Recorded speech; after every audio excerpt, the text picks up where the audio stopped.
started, I went to school down in the US and started learning to drink unaged whiskey too, moonshine, like legal moonshine, which is a lot popular down there. And then we met a lot of, I met a lot of US distillers as well.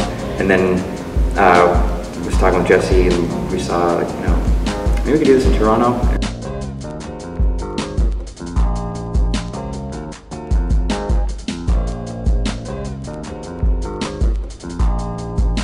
We knew that one thing that bothered us with major labels, I suppose, is you can never know where the grain that was distilled from the whiskey comes from. It's never clear. So when we first started distilling, we weren't certified organic yet. But it was kind of disappointing that when we would try to buy grain at the large distributors, they can't even tell you what province grain is from. And we realized that within the organic food system, there's traceability requirements. So you can actually point to the specific farm that your grain came from.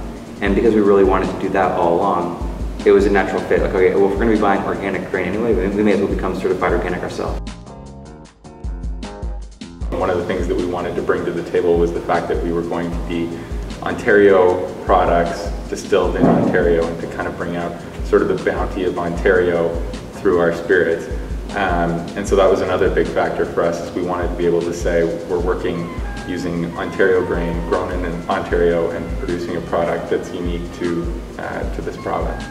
So it's sort of an education for consumers, I think. You're going to find with our product, which is an unaged whiskey, that, for example, like Charles said, the Red Fife, when we distill it, it has a much sort of spicier taste to it than the soft white winter wheat, which has a much sweeter, mellower taste.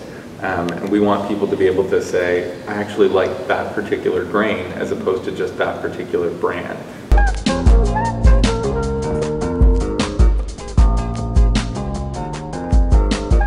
Before we were distillers, when we were just fans, we couldn't even tell you for a lot of labels what the grain type was, because that's not disclosed.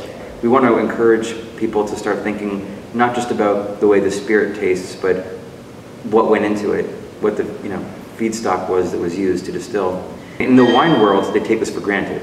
They always discuss the grapes and the harvest and the year. In the whiskey world, that's not been part of the discussion at all, but it should be, because it matters a lot to how the product tastes. Ontario organic wheat came about, we had distilled a few different kinds of grain when we were first starting out, trying to decide what product we wanted to bring to market first. And it was our favorite flavor that we got. It was something that we didn't think had come across in a lot of the other brands that we tried. And also, very few brands were using wheat as their feedstock, because it's so much more expensive than corn. Wheat, when you ferment it, you might get around 9% alcohol before it goes into the still. With corn, you might get 12 to 14%, so it's far more expensive to distill wheat. However, it produces a great flavor. The early Canadian settlers and whatnot were distilling wheat historically, and they were throwing in a little bit of rye to spice it up. So wheat was always a feedstock that had historically been used, but for reasons of economy and the majors realized it was cheaper to distill corn, that's why they'd switch. So we wanted to go back to something like that. And to make the product, what we do is we take the wheat and we mash it. Mashing is a process that brewers do as well as distillers. What we're essentially doing is making a very crude beer. So mashing involves heating the grain, mixing it with water, heating it up close to boiling temperature, and eventually cooling it down and adding yeast to it. Once the yeast is added, we ferment it for usually 6 days. Occasionally we'll let it go to 7. And then it ferments, it's bubbling, and basically what the yeast is doing is eating the sugars and proteins, well, mostly the sugars, and what it spits out when it's done eating it is alcohol.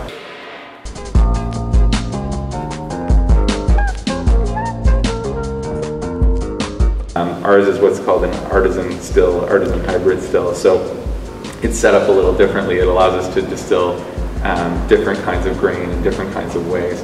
We have 4 plates in our still. The first porthole isn't actually a plate. These plates control the amount of reflux in our still, so it's a little different than like a Scottish whiskey still, which doesn't have plates. It looks like a Hershey's Kiss. Ours has a condenser at the top. It's called a deflagrator, and that allows us to control the amount of vapor that escapes.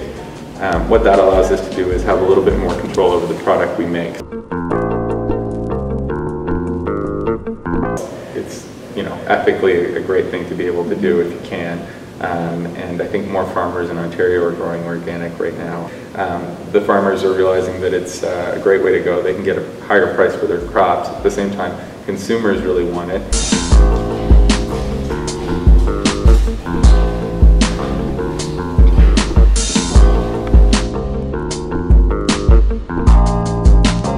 And our production volumes are quite low, but that's part of the way it is when you're involved in craft distilling market. Everything's done by hand. We don't even have pumps to transfer all our stuff. We're literally carrying it by hand into the still, and so it's very, very labor intensive for us, but I think we get a phenomenal amount of control over the product and the way it tastes.